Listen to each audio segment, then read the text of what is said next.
There's a moment, right before you realize someone's reading your mind, when you still believe in the privacy of your own thoughts.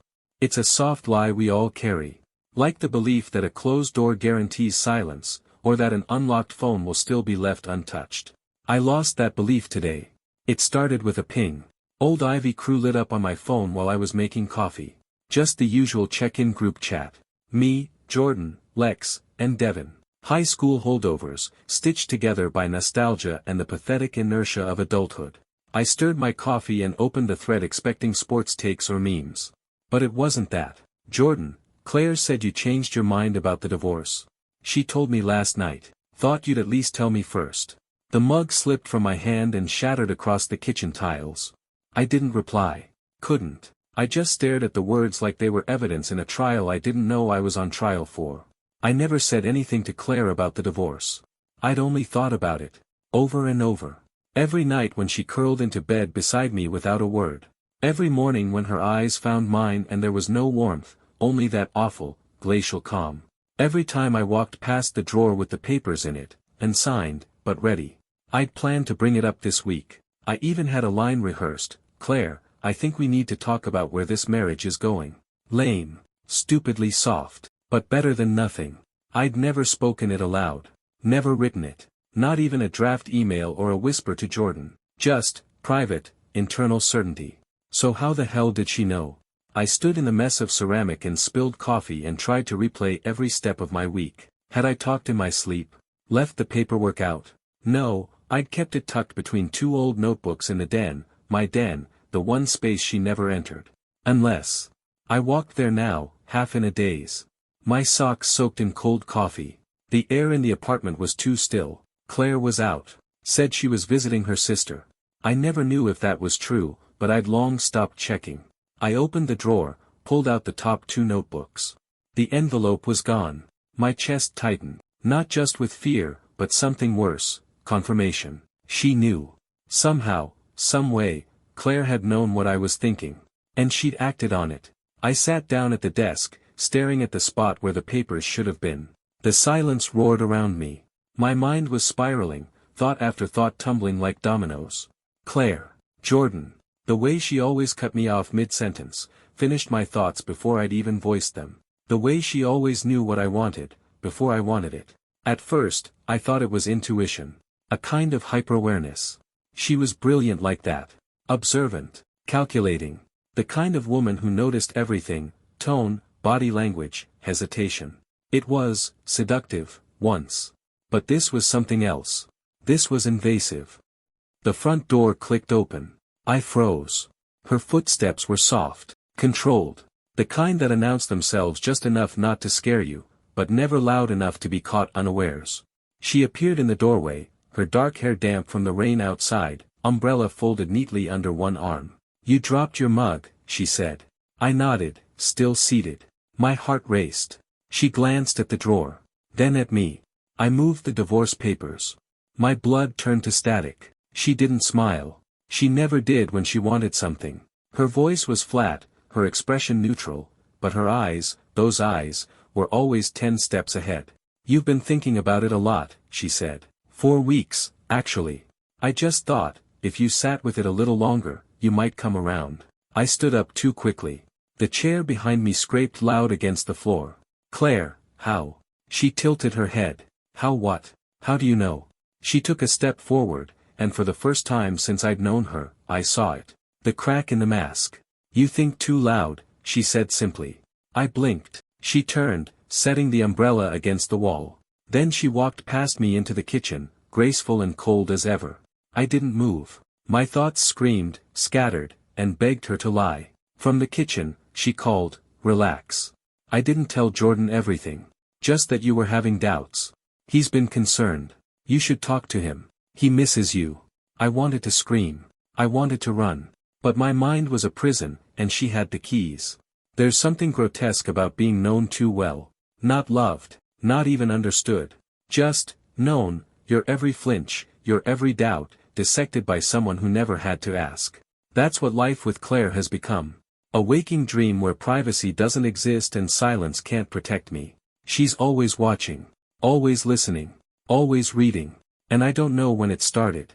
The next morning, I sit in my car in the driveway long after the engine's off. Claire's still inside, probably pretending to be asleep. She always stays in bed after I get up now, like she's generously giving me space. But that's the thing about Claire, she doesn't give anything. She trades. And lately, she's been trading silence for compliance. Every time I think about escaping, she gets nicer, warmer, more attentive. She'll make my favorite tea without asking. She'll laugh at a joke I haven't told yet. It used to feel romantic. Now it feels like surveillance. I drive to the only place I still trust, Jordan's. He lives in the second-floor apartment above that vegan bookstore on Ashgrove Street. We used to come here after school to read comics and steal glances at the barista he was crushing on. Now, I come here to breathe. He opens the door before I knock, like he knew I'd show up. "You look like shit," he says. I feel worse. We sat in silence for a while on his couch. I don't want to talk. I can't. Not here, not yet. I don't even know what she can hear when I'm this close to someone else. Can she read thoughts from a distance? Through walls? Is she listening right now? "Dude," Jordan says, "what's going on with you two?" "Claire's been texting me. She said you're depressed. She's worried you'll do something drastic." My stomach knots. "She told you that?" "Yeah." He rubs the back of his neck. "Said you've been distant. That she found the divorce papers. She made it sound like you didn't know what you wanted." I look at him. Hard. "And you believed her?" Jordan shrugs. "It's Claire. She doesn't lie." "No, Claire doesn't lie. She just bends the truth until it breaks under someone else." I lean forward, speaking low, deliberately. "I never told her I wanted a divorce." Jordan's brow furrows. "Then how did?" "That's what I'm trying to figure out." I pause. I shouldn't say this. It sounds insane, but I can't hold it in anymore. "I think Claire can read minds." Jordan snorts. "What?" "I'm serious." He looks at me, eyes searching for a punchline. "I didn't tell her. I didn't leave the papers out. I didn't say anything to anyone. And she knew. She always knows. The moment I think of something, she reacts. Before I act, before I speak." He's quiet. The joke never comes. Instead, he says, "You remember back in college? How does she always finish people's sentences?" I nod. I thought it was just her being smart. But sometimes. It was weird. She always knew when I was mad at her. Or when I wanted to talk about you. I freeze. "What do you mean?" I ask slowly. Jordan shifts, suddenly uncomfortable. "Nothing. Just stuff. Old stuff." But the air in the room changes. Jordan used to have a thing for me. I knew it. Never said anything. Never wanted to break that fragile, perfect friendship. And then Claire entered the picture like she always does, silent, watchful, surgical. And I wonder now. Did Claire read his mind back then, too? Did she see what he felt, and use it to carve a space for herself? When I leave Jordan's, my head's a haze. The worst part isn't that she's in my thoughts. It's that I can't trust the people she's already gotten to. That night, Claire greets me at the door. "You saw Jordan," she says. It's not a question. I walk past her. "Yeah. He's worried about you." No surprise there. She walks behind me, barefoot. No sound, just pressure. Like a shadow that whispers. "You think I'm violating you," she says. I stop. Turn. "I don't need to think about it," I say. "You are." She studies me. Her face is unreadable, but her voice softens. "I never wanted to scare you, Eli. I just wanted to understand. You never talked to me. You still don't. I had to find some way in. You don't get to break into someone's head just because they don't let you in the front door." She flinches. The smallest flicker. Then it's gone. "I was trying to save us." "No," I say. "You were trying to own me." We stand in silence. I know she's listening to my every thought. Every flicker of fear. Every plan is already unraveling. But for the first time, I tried something different. I think about the past. About old games Jordan and I used to play. I picture comic book pages, random trivia, static noise. And for a second, just a flicker, her eyes narrow. Like she's straining to hear through a wall that wasn't there yesterday. I go to bed with my back to her. And I fall asleep thinking about static. About building walls where thoughts used to flow. About taking back my mind, brick by brick. The apartment is quiet when I wake up.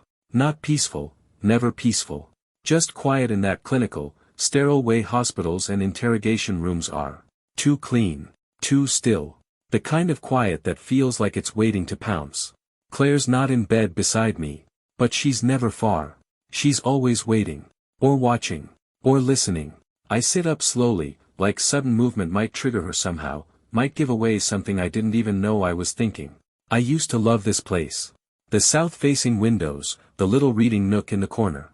The creak of the floorboards under the heater. It felt like home once. Now, it feels like a lab experiment. And I'm a rat. When I enter the kitchen, she's already dressed. Perfection as always, white blouse, gray slacks, every strand of hair pinned back with surgical precision. She turns to me as if she's been waiting for the exact moment I walk in. Toast? She asks. Whole grain. You were thinking about it last night. I stare at her. I wasn't hungry. You are now, she says. You just don't know it yet. She places the toast on a plate, the same way she's placed 100 little decisions for me over the past 3 years. Softly. Silently. Strategically.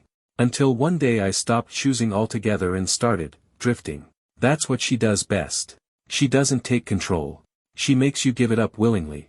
I go back into the den, the one room that used to be mine. The drawers empty, of course.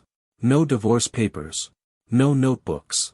She's rearranged everything, down to the pens. Even my mess isn't mine anymore. The walls are closing in. Not literally, not yet. But psychologically, the apartment is shrinking. Every room feels monitored. Every word feels pre-heard. The longer I stay here, the smaller my thoughts become. I try calling Nora Quinn, my lawyer. Just to test the waters. I never saved her number as lawyer, or divorce, or anything obvious. She's just been on my phone as NQ from the day we met at a networking mixer. I step out onto the fire escape. Cold air. Brisk, clean. Away from her. The phone rings once. Then a voice behind me says. She's in mediation until noon. You'll get voicemail. I nearly dropped the phone. Claire's standing in the window behind me, holding a cup of tea. No anger on her face. Just a mild observation. Like I'm a child caught peeking at the presents early. I didn't say I was calling Nora, I say, my voice sharp. You didn't have to. She taps the side of her head. I told you, Eli. You think so loud. That afternoon, she sat beside me on the couch. Not close enough to touch. Just near enough to be present. She reads a book. Some philosophical treatise with a name I can't pronounce. I pretend to scroll my phone. But inside, I'm screaming. Think of anything else. Think about oceans. Think about algebra. Think about static. I picture snow on a dead channel. Buzzing, empty whiteness. The absence of thought. She glances at me once. Then she closes her book. You've been trying to hide things from me lately, she says. I'm entitled to my own thoughts. She tilts her head. Not when those thoughts are weapons. They're mine. She sighs. Deeply. Tiredly. Like I'm a child again, disappointing her. Eli. I didn't choose to hear you. It just happened. At first, I thought it was intuition. Empathy. But it was more. It is more. You know what I did when I realized it? I don't respond. She continues anyway. I used it to protect us. To stop fights before they started. To make life smoother. Happier. You didn't notice at first. That's how I knew I was doing it right. I stare straight ahead, refusing to give her my thoughts. She smiles faintly. But now you're hiding. That makes it harder. I stand. Maybe you shouldn't be in my head to begin with. For the first time, I see it, just a flicker. Something raw behind her composure. A spark of something close to panic. She masks it quickly. But I saw it. She needs to be in my head. And if she's not, she loses her grip. That night, I slept with earbuds in. White noise. Static. I don't know if it works. But I don't dream. Or if I do, she doesn't get in. It's the first time in months I feel alone with myself. And strangely, it feels sacred. There are two kinds of betrayal. The first is sharp, sudden, like a knife you never saw coming. The second is quieter. Slow. So slow you don't even realize it's happened until the trust is already rotting from the inside out. Jordan was always supposed to be the one person I could trust. But now I'm not sure he ever was. It starts with a memory. I'm staring at the living room ceiling. Claire's out for a run, though I suspect she just needs time to sift through the static fog I've been feeding her lately. I've been practicing thought control the way some people train for marathons. Mental dead space. Pointless images. A carousel of half-formed memories. And one of those memories brings me back to Jordan. Us. College. Spring. We were lying in a field behind campus after finals, watching the clouds roll over in slow motion. I remember the way he looked at me, like he wanted to say something but didn't. He always had that hesitation, like he knew he was one word away from breaking something we could never rebuild. I felt it, too. But I never said a word. And then Claire happened. She slid into our lives like fog under a door. First, mine. Then his. Soft-spoken, unreadable, too perceptive for someone we barely knew. She dated me. But she knew him. I text Jordan. Me, you free? I need to talk. Alone. He replies instantly. Jordan, yeah. Come by. I don't tell Claire I'm leaving. I don't even form the words in my head. I pack nothing, bring no phone, just keys and a crumpled receipt in my pocket. I walk. I think about absolutely nothing the entire way there. It's a 30-minute walk across the city. And every second of it, I imagine Claire trying to trace me, and failing. There's power in that. When I knock on his door, Jordan doesn't look surprised. He just steps aside and lets me in. You look like you're about to hit someone, he says. I might, I answered. We sat. His couch still smells like cedar and his roommate's bad weed. The same as always. But nothing about this feels familiar anymore. Do you ever feel like you've been asleep for years? I ask. Like, you just woke up one day and realized everything in your life is exactly what someone else wanted for you. He hesitates. You mean Claire? No. I mean you. He blinks. What? Don't play dumb. You always had feelings for me. He shifts. Don't deny it. And she knew. Back then. Somehow, she knew. Jordan exhales slowly. What are you saying? I look at him, really look. Did she ever get inside your head? He doesn't answer. But that's all the answer I need. Jordan, I pressed, did she use it on you? Silence. Then, she said she could just read people. That she was intuitive, hyper-aware. But sometimes. It was uncanny. She knew when I wanted to quit school. When I was going to confess to you. She told me. He stops. Told you what? That you didn't feel the same. That if I said anything, I'd ruin what we had. He looks down. His voice drops to a whisper. I believed her. My chest goes tight. All these years, my best friend thought I rejected him. And I thought he never cared. Because she orchestrated the distance. I never told you how I felt, I say. Because I didn't want to risk it. But you were never just my friend. Jordan looks up. And for once, I see it in his eyes again, that old warmth. Real, unfiltered. And then his face hardens. She came to see me last week. My blood runs cold. She asked if I'd noticed any odd behaviors in you. Said she was worried. That you were paranoid. That you thought people were watching you. She's planting seeds, I mutter. She asked me to report back if you said anything concerning. A long pause. Did you? No, Jordan says. But she got into my head anyway. She always does. We sat there for a long time. Two men, both altered by the same woman, like a storm that passed through both our lives and left silence in its wake. I think she's afraid, I say at last. Of what? Of losing access. To me. To you. To control. Jordan nods slowly. So what now? Now, I realize I'm not just trying to divorce her. I'm trying to escape her. When I get home that night, Claire's waiting at the table. Dinner's laid out. Her face is unreadable. Lasagna, she says. You were craving it all afternoon. I sat down without a word. I chew. I nod. I let her think I'm still predictable.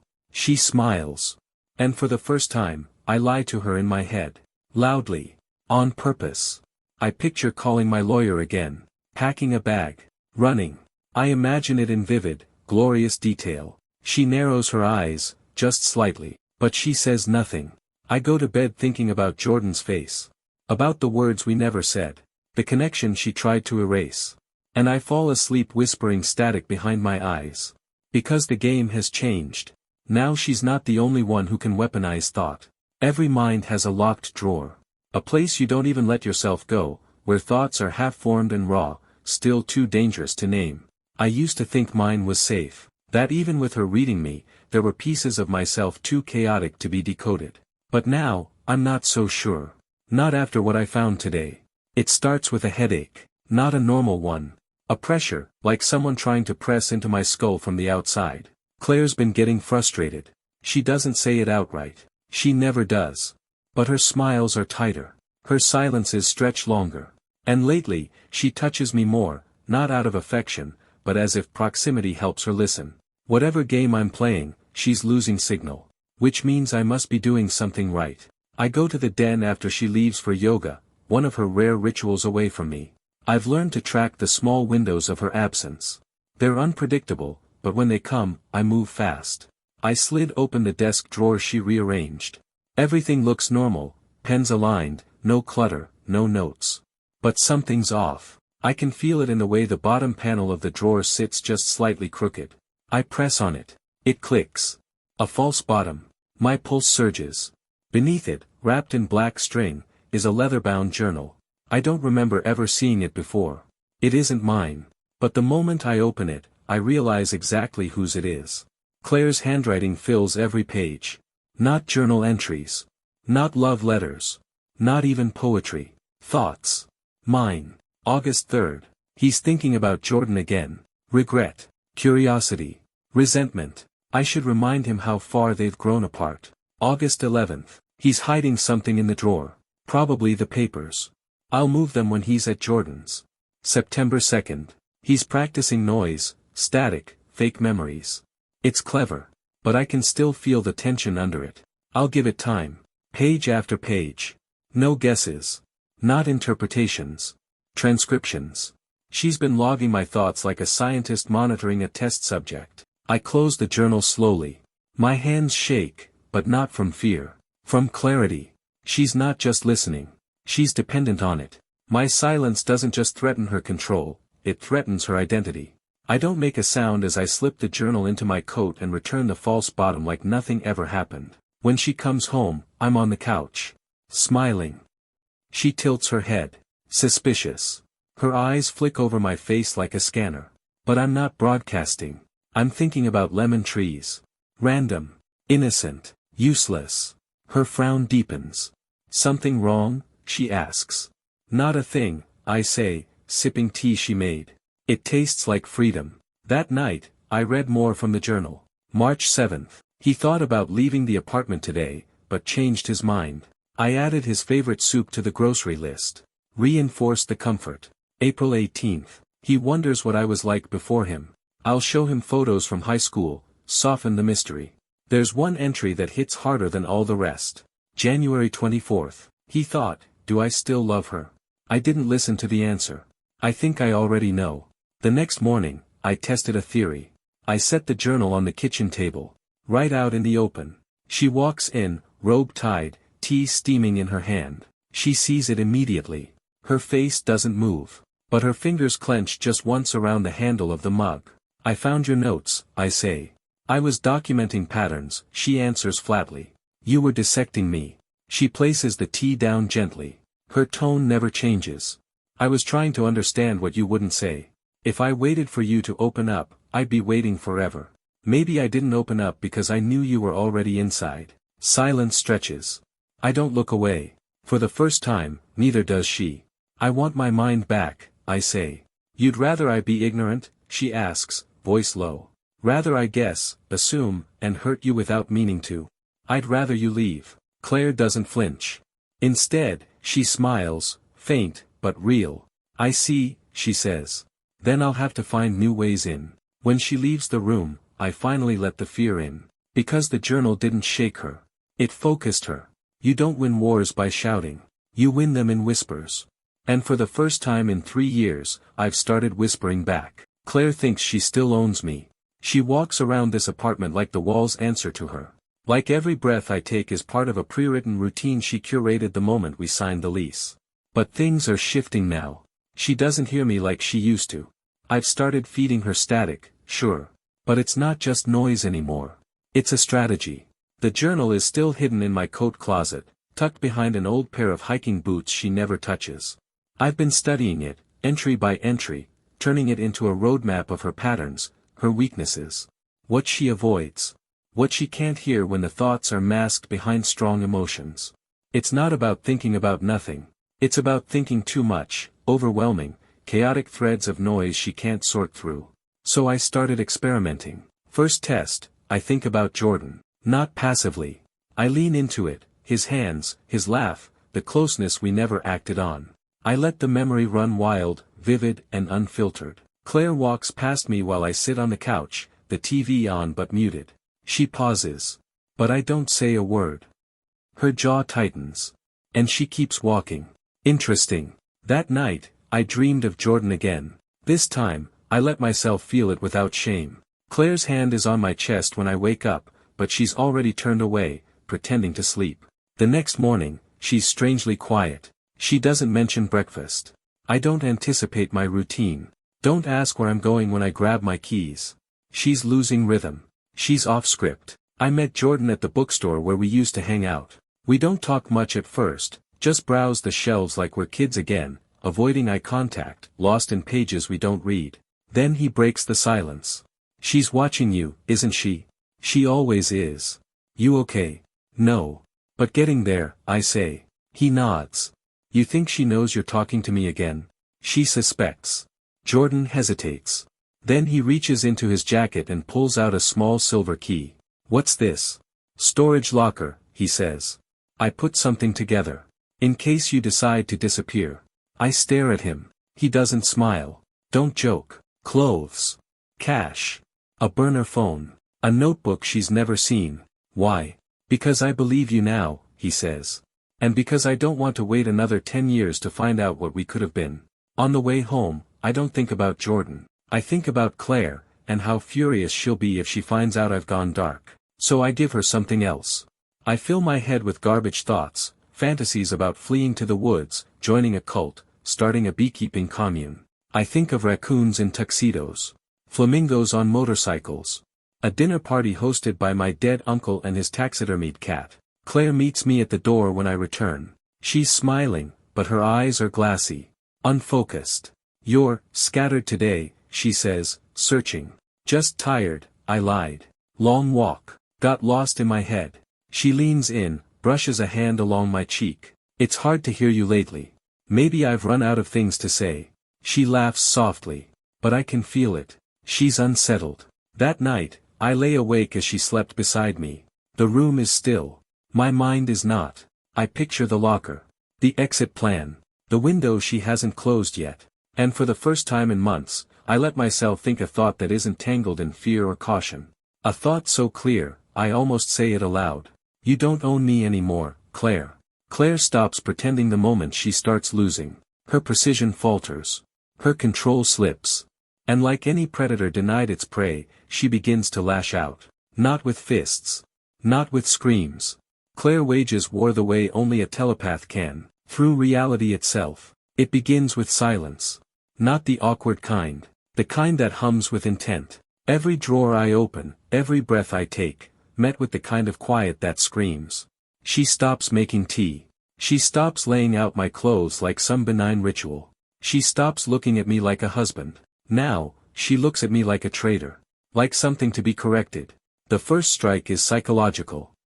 I wake up and my phone's gone. I check the drawers. My backpack. Coat pockets. Nothing. I don't know, she says when I ask. You were distracted last night. Maybe you left it at Jordan's. She says his name like a poison on her tongue. I don't answer. I know she has it. She doesn't need to lie. She needs to remind me that she can still take things. That she still controls the pieces on the board. The second strike came later that day. I found an old photo in the fridge, one that was never there before. It's from our wedding. I'm smiling. She's smiling. But something is off. It's been edited. Jordan, who stood beside me as my best man, is gone. Cropped out completely. As if he was never part of our lives. As if his presence had been erased from our narrative entirely. I took the photo down. I don't say a word. Later, I catch her standing in the hallway, just outside the den. She's not looking at me. She's looking at the wall. But I know she's listening. I fill my head with static, then shift suddenly, flashing to the thought of the locker key Jordan gave me. She flinches. Just a tiny tremor. But enough. You're pushing, I say aloud. Her voice drifts back, too calm. You're hiding. I'm protecting myself. No, she says. You're withholding. There's a difference. She turns slowly, finally facing me. And for the first time, I see it, fully exposed. Desperation. It's not panic. Not yet. But it's building. She can't read me the way she used to. My silence isn't just defiance, it's a black hole she can't map. She's afraid of losing her tether. And fear makes her vicious. The next day, she brings someone into our home. A therapist. Or that's what she claims. Dr. Lennox. Kind voice. Polite eyes. Thin smile. Claire offers no warning. She just opens the door and announces, I scheduled something for us. You've been distant. I know it's a trap the moment the man sits down and opens his notebook. Because Claire doesn't need help. She needs a witness. She wants to make me seem unstable. Uncooperative. Unhinged. A man coming apart at the seams so that, when the divorce inevitably surfaces, she'll have already rewritten the truth. Dr. Lennox asks me how I've been feeling. I say I've been fine. Claire frowns. He's been withdrawn. Paranoid. I stare at her. I'm not paranoid, I say. I'm reacting. Reacting to what? She asks, voice flat. I smile. To someone who thinks my thoughts belong to her. Dr. Lennox blinks. Shifts uncomfortably. Claire doesn't. I don't read you like a book, Eli, she says. You've never been that deep. The dig lands hard. I say nothing. But in my mind, I scream her name, loud and sharp and unfiltered. She flinches again. Just slightly. Good. I've found her nerve. That night, she didn't sleep beside me. She sits in the den, where the photo used to hang. Alone. Lights off. Eyes open. I don't approach. I just close the bedroom door. And lock it. She doesn't knock. She doesn't speak. But I feel her presence like a weight pressing through the walls. She's not listening anymore. She's demanding. And I realize, in the darkness of our bed, what I've always suspected. Claire doesn't love me. She never did. She loves possession. And now that I'm slipping through her fingers, she'll do whatever it takes to reclaim me. Even if it means burning the whole damn house down. I leave without telling her. No note. No warning. Not even a loud thought. Just static and muscle memory, keys, jacket, backpack, and I'm gone before sunrise. Before she can pull me back into her orbit. Before she can turn another moment into a trap. The train hums beneath me, cold and quiet. The window glass shows a reflection I barely recognize. Tired eyes. Jaw clenched. Shoulders always braced for impact. Not a man in love. A man in survival mode. Ashton Falls hasn't changed much in 10 years.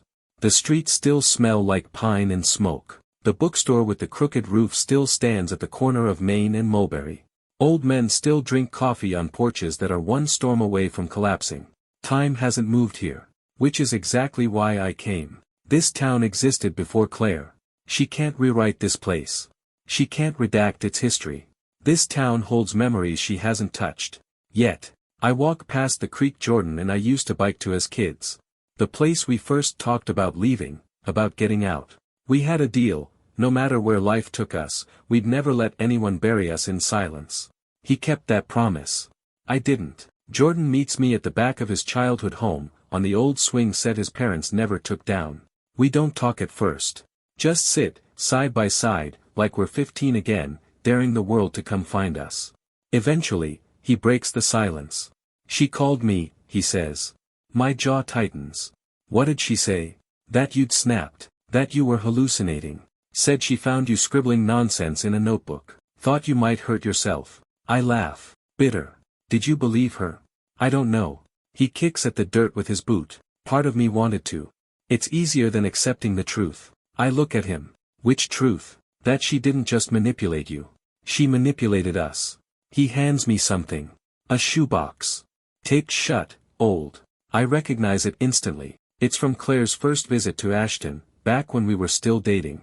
We were sorting through childhood junk for a move. She'd offered to help. Thought I lost this, I say. I found it in the attic. It was tucked behind the insulation. I opened it. Inside are old Polaroids. Drawings. Letters. One in particular makes my stomach knot. A folded note. I'm from Jordan. Addressed to me. The paper is creased, the ink slightly faded, but the handwriting is unmistakable. Eli. I don't know how to say this, so I'm writing it down. Maybe I'm wrong. Maybe I'm reading something into us that was never there.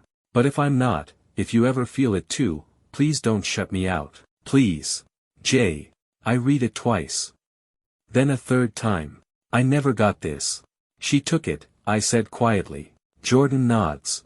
I left it in your bag. The next day, she came over. Said you'd read it and decided to stay quiet. That you didn't want to ruin the friendship. She lied. To both of us. We sit in silence again. But this time, it's heavier. Real. Not static. Truth. She's unraveling, I say. The more I resist, the more dangerous she becomes. She won't let go easily. I'm not asking her to, I say. I'm making her. Jordan hands me a burner phone. The storage unit's still clean. Locker 312. If you're serious about disappearing, that's your first step. I'm not disappearing, I say. I'm reclaiming. That night, I stayed in the guest room of Jordan's parents' place. Claire's presence doesn't reach here. Not yet. My dreams aren't filled with her shadow. My thoughts don't echo with surveillance. It's the first real rest I've had in months. And when I wake up, the air smells like cinnamon and freedom. I know what I have to do. She wants a war. She just lost the battlefield. I don't tell Jordan when I'm leaving. Not because I don't trust him, because I do. But because if Claire's still listening, I want the silence to sting. The train back to the city feels shorter. Not because it is, but because I'm no longer afraid of going home. I'm not a hostage anymore. I'm a saboteur. And I have her blueprint now. Page after page of her obsessive control, memorized. She cracked me open for years. Now, I've started closing myself back up. The apartment is dim when I unlock the door. Claire's routines, once obsessive in their timing, have stopped. No tea on the counter. No lights on. No, welcome back. Just the sound of our old clock ticking too loud in an empty kitchen. I call her name. No response. I step further inside, slow. Controlled. She's in the living room. Sitting on the floor in front of the fireplace, legs crossed, back straight. Eyes open. Unblinking. Staring into the cold ashes like she expects them to speak. You're back, she says without looking up. I am. Where'd you go? I don't answer. She smiles faintly. You're not thinking very loudly. I learned how to be quiet. That's dangerous, she says. To you, maybe. She stands, slow and stiff, like every bone is resisting her. For the first time in years, she looks old. Not in age, but in exhaustion. Like a program glitching under bad code. Something once flawless, now fragile. I used to know everything about you, she whispers. I could feel your emotions before you knew you were feeling them. I could tell when you were lying, when you were hurting. I was inside you. You were inside a version of me that never had a chance to speak. She turns toward me. Her eyes are red. I didn't want to lose you. Then you shouldn't have tried to own me. She doesn't reply. Just walk past me into the hallway. I follow. The den door is open. I step inside. She's already put the journal on the desk. It's closed. But there's a note on top. One word. Return. You want me to give it back? I ask from the doorway. She doesn't turn around. No. I want you to give me back. The version of you who didn't hide. Who didn't lock his thoughts in cages. He was never real, I say. You just made him quiet. Now she does turn. And for the first time, her voice breaks. I loved you. No, I say. You curated me. You edited me down to the parts you could manage. You fell in love with the echo chamber. Not the man. Her lips tremble. Not anger. Something else. Loss. She collapses into the desk chair. Hands shaking. Not violently. Just, helplessly. Like she doesn't understand what's happening to her body now that it can't feed off mine. I can't hear people anymore, she says. I blink. What? You're the only one I could ever hear clearly. Everyone else was just noise. Static. But you, your thoughts were music. Rhythm. I shaped myself to match. She pauses. And now you're, off-key. Something twists in my chest. Not sympathy. Not love. Just a hollow ache for the strangeness of it all. We weren't just a bad marriage. We were a possession with sentience. And now, the vessel is rebelling. I take the journal. Slide it under my arm. I'm not coming back, Claire. She doesn't speak. And I don't look back as I leave the den. That night, I slept in the guest room. The lock clicks shut behind me. And I imagine her on the other side, pressing her head to the wall, desperate for sound. But all she hears now is ice. Cracking, falling. And a silence she can no longer translate. I hadn't planned to see her there. Honestly, I hadn't planned to go at all. But Jordan convinced me. Said it would be neutral ground. Just coffee, just company. Something normal for once. Something without strings. I didn't know how to tell him that normal doesn't feel normal anymore. Not when someone's been living in your head. Not when someone still might be. The cafe's small. Rustic. Brick walls and recycled wood tables. The kind of place where people speak in hushed tones and pretend their pastries aren't overpriced. Jordan's already at the table when I walk in. He smiles when he sees me. That easy, lopsided grin I used to trust without question. I sit across from him, and for the first 5 minutes, I almost feel okay. Almost. Then the bell above the door rings. And she walks in. Claire. Hair pulled back tight. White coat. Eyes sharp. She sees me immediately. Of course she does. And she doesn't hesitate. Doesn't flinch. Just smiles like we're old friends who bumped into each other by fate. Eli, she says, approaching the table. Jordan. I freeze. Jordan looks just as shocked as I feel. But Claire. She's calm. Too calm. Which means she's rehearsed this.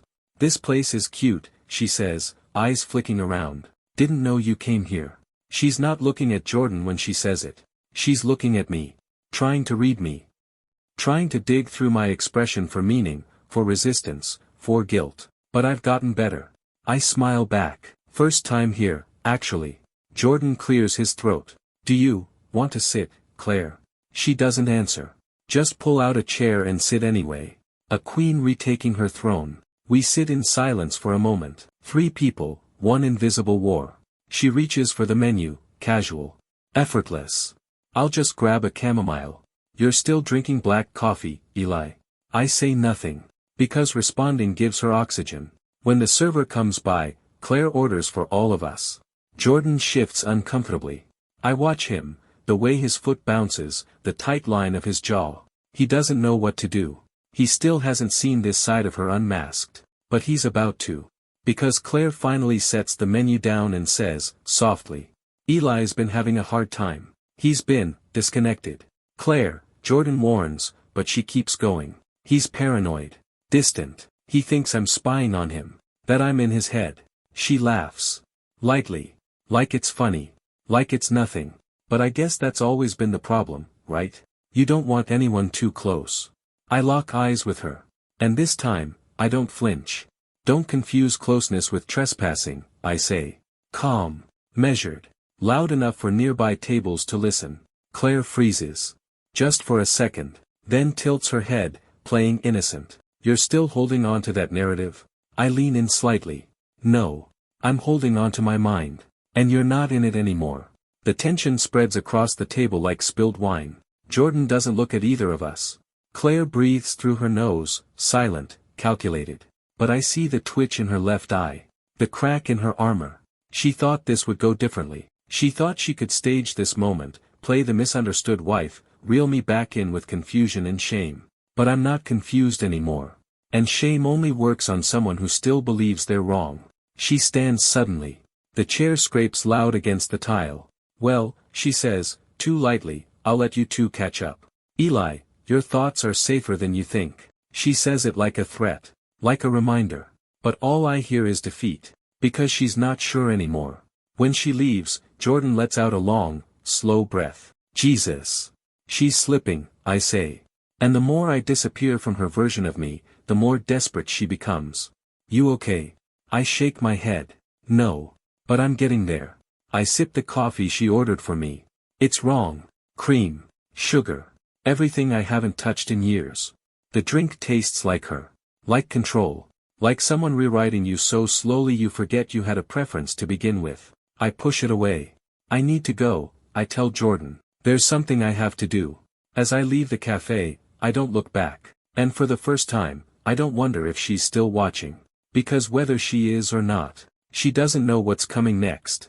I don't go home right away. After the cafe, I walked the long way back. Past the park where Claire and I once sat and named dogs we'd never own. Past the intersection where she first said, "I love you," though I can't remember if I actually felt it back. She gave those moments weight. I only gave them silence. That used to feel like weakness. Now, it feels like resistance I never recognized. When I finally step through the door, she's waiting. Not standing like before. Not poised or cold or weaponized. She's seated on the floor again, cross-legged, barefoot. There's an old photo album in her lap. She flips through it absently. Her eyes don't lift when I enter. "I found our wedding vows," she says softly. "I didn't write any." "I know," she murmurs. "But I did. I just, never read them out loud." She taps the page. "I was going to say, I will never lose you, not even when you don't know where you are." I say nothing. Because those weren't vows. They were a promise to follow me inside my head. She finally looks up. Her eyes aren't dry. "I wasn't always like this." "I don't know who you ever were," I say. "I only know who you made me into." She nods, like she's not hearing me, but hearing herself louder. "There was a moment," she says, "when I realized I could hear what people thought. I was 17. My dad was dying. My mother was collapsing. And suddenly, it was like I could sense it all. Feel it. Think about it. Fix it. You didn't fix anything. I learned that too late," she whispers. Then she closes the album. "Eli, I know you hate me. But I don't want to be alone. That's not a reason to stay married. It's not about marriage," she says. "It's about reality. You were my anchor. The only mind I could hold on to. And now you're drifting. Taking everything with you. You built this world to echo you," I say. "But I'm not your mirror anymore." She stands slowly. Steps toward me. Not threatening. Just desperate. "I'm sorry," she says. "Let me try again, please. Just one more chance." I pause. Let the words settle. And then I say the one thing she hasn't heard since all this began. "No." Later that night, I sat in the den alone. Not to hide. Not to resist. But to plan. I opened Jordan's burner phone. He's already messaged. "Jordan, storage lockers prepped. You're ready. Jordan, I'll meet you tomorrow. Just say the word." I reply with a single word. "Me, yes." Before I sleep, I take one last look around the apartment. Not with nostalgia. With inventory. The walls that used to suffocate me. The hallways she monitored like a hawk. The drawer that held my stolen thoughts. The bedroom where I became a ghost. None of this is mine anymore. Maybe it never was. But something else is. Something I'm choosing. I fall asleep thinking of Jordan's voice. Warm. Unfiltered. Real. The key slides into the storage unit's lock like it was waiting for me all along. The door rattles up, groaning against rust and age, and what's inside is underwhelming. A duffel bag. A prepaid phone.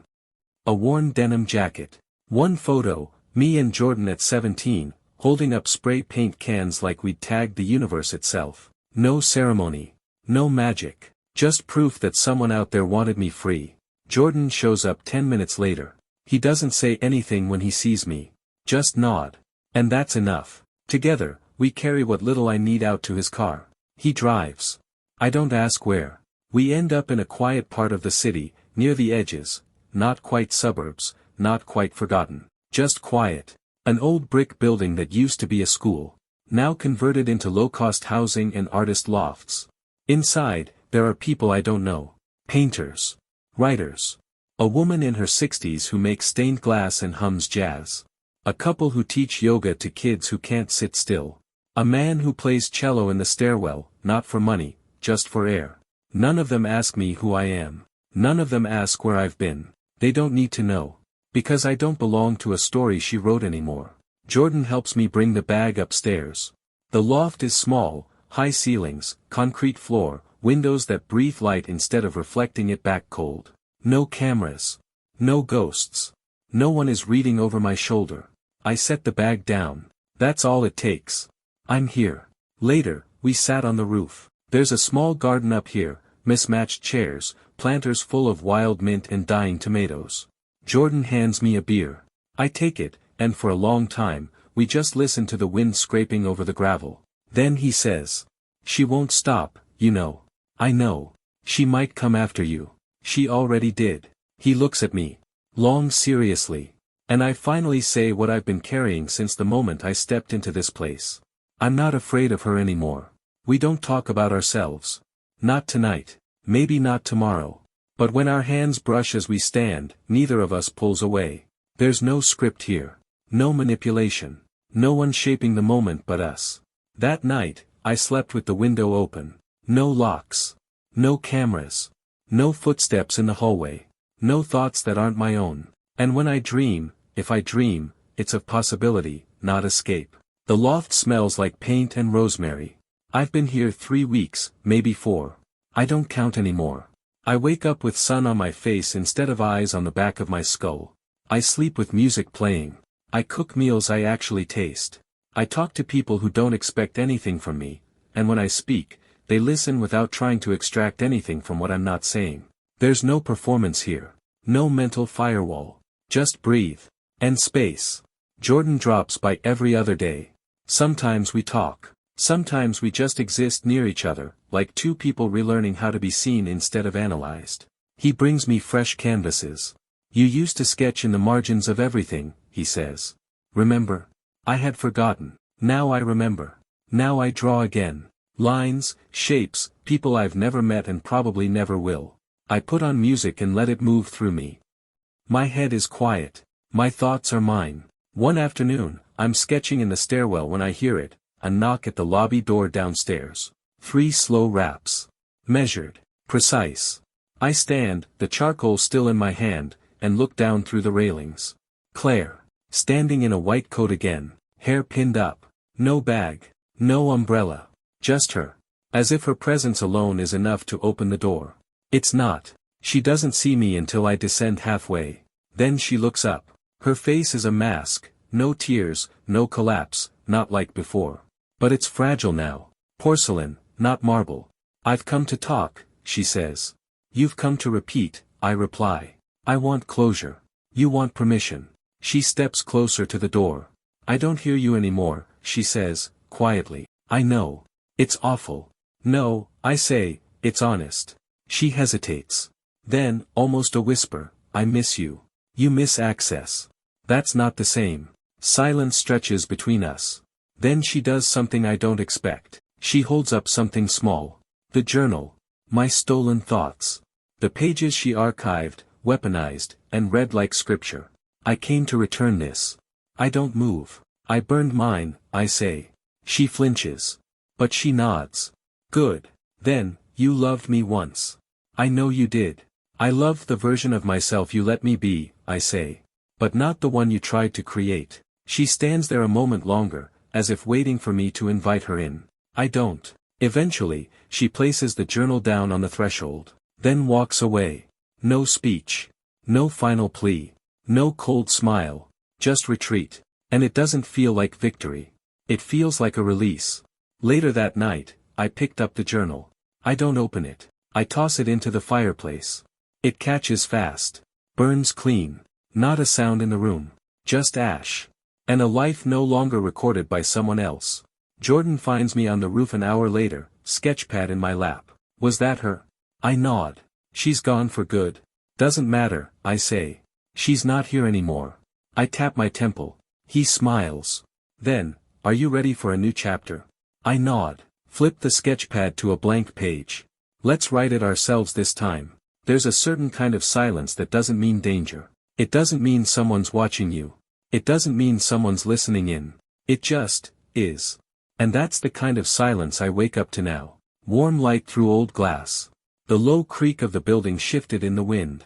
The smell of fresh bread from the couple who live downstairs. Nothing asks for my attention. Nothing presses in. My mind is my own. And the world isn't too loud anymore.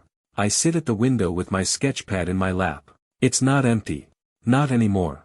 I've filled it with lines, with stories, with small little truths I couldn't afford to say before. There's a sketch of Jordan laughing on the roof. One of an older man reading upside down in the hallway.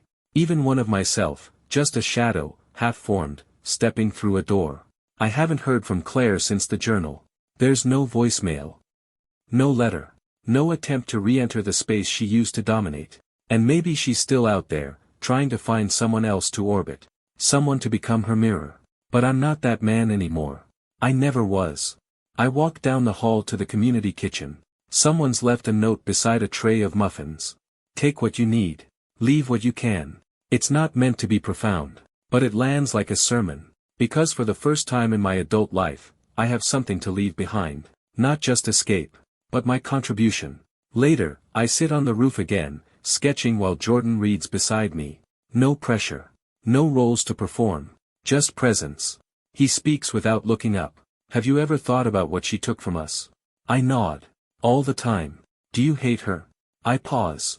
Then answer, truthfully. No. I understand her. That's enough. I don't need vengeance. I don't need the last word. Because freedom doesn't shout. It whispers. And I'm listening to it now.